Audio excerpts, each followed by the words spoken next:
इस वीडियो में देखते हैं कि 1/2 गुणा 5 क्या दर्शाता है।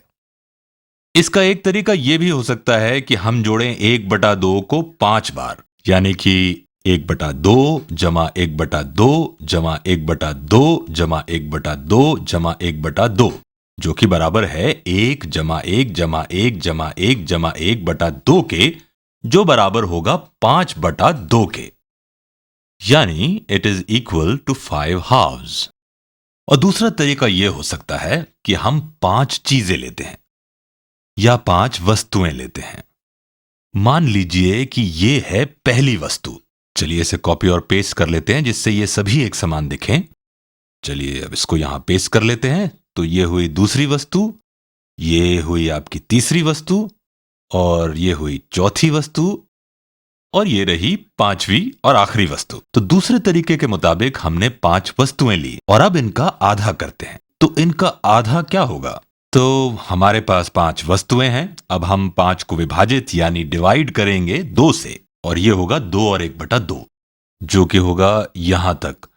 तो इसको हम इस तरह से देखते हैं कि एक ये होगा और एक ये और आधा ये। तो क्या ये बराबर होगा 5/2 के? और अगर हम विभाजित करें इनमें से प्रत्येक वस्तु को आधे में तो क्या होगा? तो चलिए या तो हम गुणा करें 1/2 से या प्रत्येक को विभाजित करते हैं 2 से। तो अब हमारे पास 5 पूर्ण वस्तुओं के बजाय 10 आधी वस्तुएं हैं। We now have 10 halves. और कितने आधे भागों को हमने छायांकित किया है? तो हमारे पास हुए 1, 2, 3, 4 और ये 5। तो ये छायांकित भाग भी जो आप देख रहे हैं, ये भी बराबर है 5/2 के। अगर आप इसे समझने की कोशिश कर रहे हो तो देखा जाए तो हम फिलहाल तो गुणन का वास्तविक अर्थ समझ रहे थे, पर अब आप सोच रहे होंगे कि हमने हल निकाला कैसे। देखा जाए तो भिन्नों का गुणन यानी मल्टीप्लाइंग फ्रैक्शंस वास्तव में काफी सरल है, बशर्ते आप इन दोनों व्यंजकों को भिन्न के रूप में व्यक्त करें। और 5 हम जानते ही हैं समान है 5 1 के। तो हम 1/2 को गुणा कर सकते हैं 5/1 से, मल्टीप्लाइड बाय 5/1। तो अब जबकि मैंने दोनों को भिन्न यानी फ्रैक्शन के रूप में व्यक्त कर दिया है, तो मैं सिर्फ अंश को गुणा करता हूं। तो 1 गुणा 5, 1 टाइम्स 5 बटा